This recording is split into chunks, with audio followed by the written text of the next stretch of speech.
So this is DJI's new Pocket 2. It's a 3-axis gimbal that shoots 4K, 60 FPS, and fits nicely in the palm of your hands.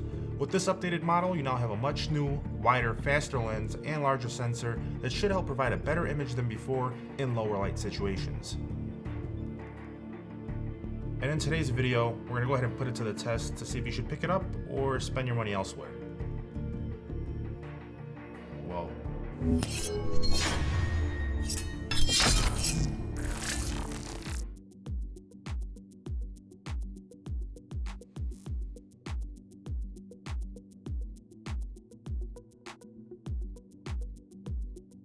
Now this particular model is the Creator Combo Kit, which comes in at $499 and includes all the basic accessories from the wide angle lens, the wireless microphone and windscreen, a micro tripod, and the do-it-all handle.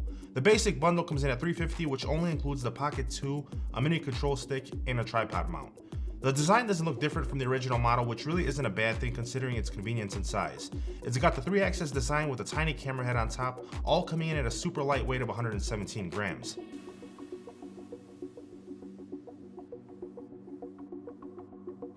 You get a small 1-inch touchscreen on the front that lets you connect to your smartphone if you would like a larger viewfinder. The controls are under the screen. You have your mode and record buttons on the front with a new power button on the side, which only the side button can turn this camera off, preventing accidental stops in recording when shuffling through modes on this camera. Your USB Type-C port is on the bottom that lets you connect seamlessly to your phone thanks to the provided adapters that you get in the box, which I can see myself losing very easily if I'm not careful. Having that solid connection is always a better option since it's much more reliable and faster to transfer those files instead of having to do it wirelessly like we experience on most compact cameras in this price range. Now the camera itself is super easy to use. You really don't have to know what you're doing. It comes with the 20mm f1.8 lens, and what I'm doing right now for you guys is testing out the width. It seems about right. With that 1.8, you still get a little bit of the background blurred, and this is with the wide angle attachment on the DJI Pocket 2. Now, without the attachment, you get about a 93-degree field of view.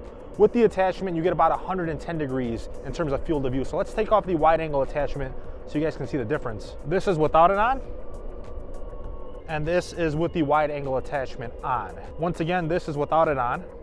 You guys that love vlogging know that every little bit helps, and you definitely get a much nicer, wider field of view with this wide angle attachment. Let's go ahead and check out some deer out here.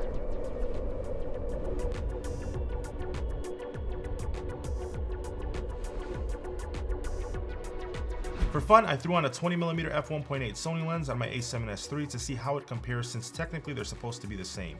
20mm should be plenty for most cases when you're vlogging, but if you're doing landscape and other types of videography, typically 16mm is much better. However, that's not what this camera is made for. Now DJI is advertising a battery life of just over 2 hours on a full charge, which I feel like is perfect for most scenarios. Whether I'm filming action shots or vlogging, I typically do them in spurts. They're not longer filming sessions like this one where I'm sitting down and actually filming this video, so I don't drain the battery that fast. So I do see myself personally getting through a full day with the DJI Pocket 2, but then again, if I need to and the battery dies, it's super convenient to charge via USB Type-C while I'm on the go. Now one of the biggest problems that people were complaining about with the original DJI Pocket was that there was only 2 microphones. You had one on the bottom and one on the front. So if you were recording yourself and vlogging, you would cover the microphone and you would get muffled audio and you wouldn't hear yourself clearly. With this new DJI Pocket 2, now you have 4 bidirectional microphones all around the Pocket, and you have no issues whatsoever with audio quality. Currently, I'm using the windscreen with the external microphone because it is windy out here, just to give you guys an idea of what it sounds like. We're gonna go ahead and do a different test now with the external microphone to see how far I can actually be from the DJI Pocket and see if I can capture some audio with and without distortion. So let's go ahead and do that now. All right, guys, so I'm gonna go ahead and test out how far we can actually be. Hope you guys can hear me. There shouldn't be that much distortion if I am talking directly towards the camera. It's when I turn around, you guys should hear some. Hello, I'm over here. Can you guys still hear me? At least 65, 75 yards, probably. I mean, you guys tell me. Any distortion? You guys hear me good? As you guys can see, we're approaching golden hour here. And I feel like with that larger sensor on this camera, it does a much better job than the previous version.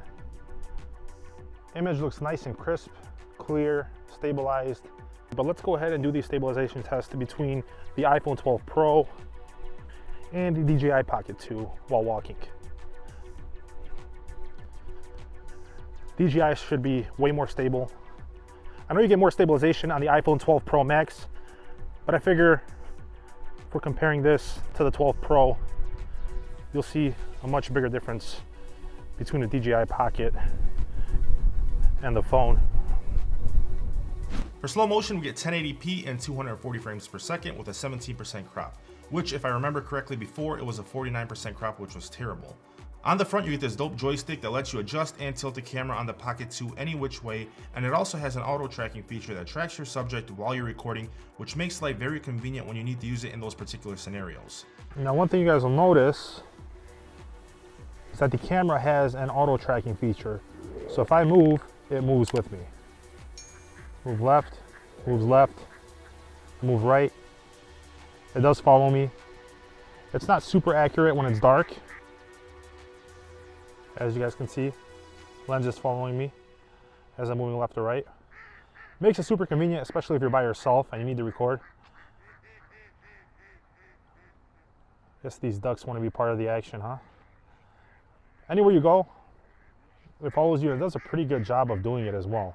So yeah, that's how the auto tracking feature works.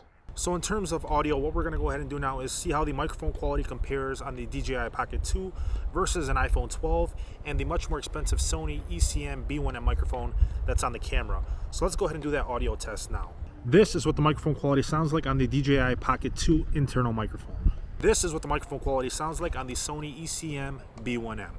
This is what the microphone quality sounds like with the iPhone 12 Pro. Once again, this is what the microphone quality sounds like on the internal microphone with the DJI Pocket 2. Once again, this is what the microphone quality sounds like on the Sony ECM B1M. Once again, this is what the microphone quality sounds like with the iPhone 12 Pro. Let me know down below in the comments section which one you think sounded the best. I feel like the Sony ECM B1M is the best microphone here, but I also feel like that the DJI Pocket external microphone with the windscreen will sound pretty decent as well. So I'm kind of curious. Just let me know down below. Now the whole vlogging experience with this camera has been super simple and convenient to use. You have your shutter speed, ISO, and focus modes right in the palm of your hands. ISO cranks up from 100 all the way to 6400, which is plenty for most scenarios, and the zoom modes also provide a nice added touch to the Pocket 2. You can jump into a 4x zoom with a 16 megapixel sensor and record in 1080p. You can do a 3x zoom for 2.7K recording, and you also get a 2x zoom for 4K video recording. There's even an 8x zoom with a 64 megapixel photo mode if you're feeling like you need to use that to capture one of those off scenarios when you're doing your vlogging sessions. So how does low light video compare at night? Well, like I said earlier, it should be a little bit better because it has a slightly larger sensor, but I wanted to give you guys a test at night. Obviously I still have some lighting around me. There's Christmas lights everywhere, but you guys can see and gauge how this camera on the DJI Pocket 2 handles lower light scenarios. It's actually nice. It's not bad. Still looks crisp and clear. It doesn't look too fuzzy, which is something obviously you get with other cameras when it gets darker outside, but thanks to that 20mm f1.8 lens, it handles it just fine. Not bad. The low light test is not too bad. I mean, so who's this thing for? Typically anyone that's looking to get pro level footage with pro audio quality without having to deal with the shakiness that they get on their iPhone or their Android. Now, I don't know about you, but I feel like I'd much rather drop one of these than my iPhone 12 when I'm catching those action shots. At the same time, this thing is super compact, easy to hold, and lightweight. And at the end of the day, anyone who wants stabilized footage with a great microphone and pro level video quality for a decent price will love this little guy. The time has come for you to stop worrying about all the gear and start worrying about your content, because this beast will be there for you. Amazon links will be down below if you do want to go ahead and pick up this and support the channel at the same time with no extra cost to you. Smash that like button if you enjoyed this video, subscribe if you haven't already. Thank you so much for watching. I'll see you guys in the next one. Peace.